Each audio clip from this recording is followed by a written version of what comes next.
Hello! In this video I'm going to show you a wonderful, simple to use whiteboarding digital app. It's free and it has all the basics that most kids would use in a traditional whiteboard, but you don't have to bring out the whiteboard, you don't have to bring out the markers or erase and get it all over your hands. So how do we use it? Well, I first searched for AutoDraw. And as I searched for AutoDraw, this was the first thing that came up. I can also just go autodraw.com and you can see there I am and I can start drawing. There is an instructional guide here, so if you're wanting to look at this a little bit, feel free to do that. But I'm going to go ahead and start drawing. And this is the AutoDraw tool. Now on a touchscreen, it's super nice because I can just try to draw something.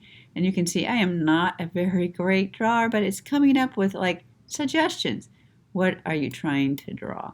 So as I draw, and I'm actually using a mouse right now, so again, much nicer on our students' touchscreens, and I can see that it's trying to say, is this a snowflake?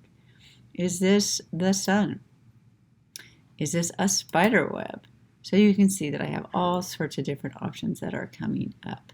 So if I do decide to pick the sun, let's just pick this one here, I can move it and I can use the select tool and click on it. When I click on it, I have the ability to resize it. So you can see I can do it that way.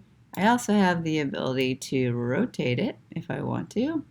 And since I do have it selected, I can fill it. So if I go here and I pick a color and I decide that I want the middle to be orange, and then I decide that I would like to have all these filled, I can do that as well. So you can see I've got a little bit more work to do by filling this all up. Oh, how lovely. It did actually the whole outside. Kind of a cool thing I didn't even know.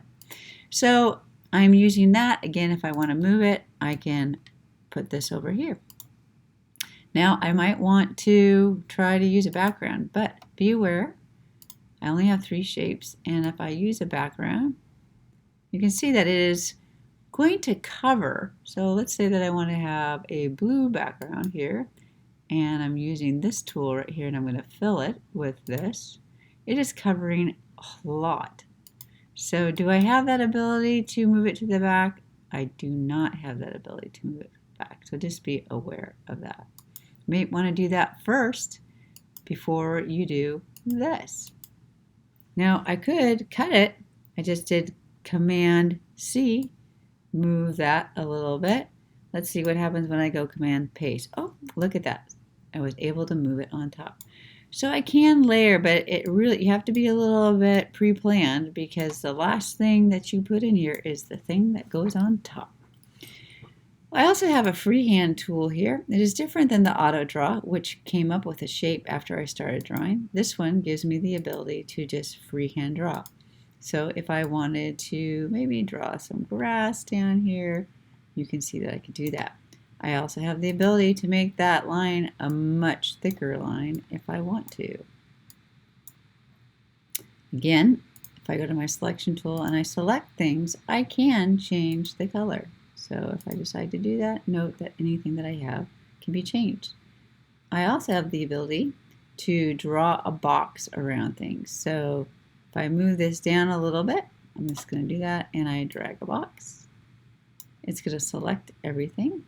Now it's all actually got this box here as well, so but I can change certain things. So let's just say that I select this and just that little section right there, and I want it to be purple. Be aware, I do have some abilities. I also have the options to use different shapes here, different colors here, and zoom in and undo. So if I want to undo, it does let me undo. I'm not exactly sure how many times. I'm going to go back up here. When I start here, you can see that I have different pages. I can actually download this if I want to. So on a Chromebook, if I download it, it is here, and I would just go to my Google Classroom and press upload and turn it in. I also have the ability to use share here. You can see that I can copy the link.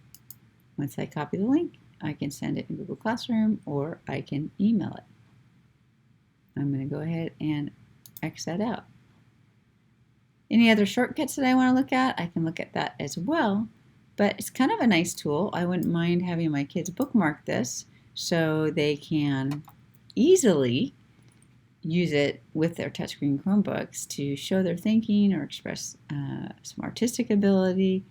And they can take screenshots of this as well. So if you choose not to use some of the share options on a Chromebook, they can take a screenshot by going to the lower right-hand corner, and there is a screen capture option as well. Hope this was of help.